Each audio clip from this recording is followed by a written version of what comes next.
Treba povedať, že v úvodných štádiách rakoviny prostaty neexistujú špecifické príznaky.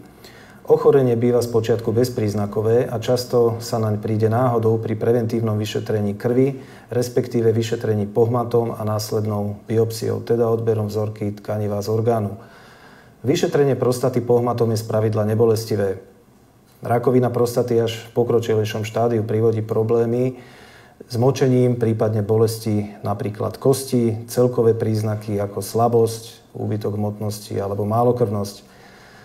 Hoci väčšinou je priebeh ochorenia pomalší a najmä starší pacienti zomrú na iné, ako napríklad kardiovaskulárne ochorenie, sú i prípady, kedy rakovina postupuje veľmi rýchlo.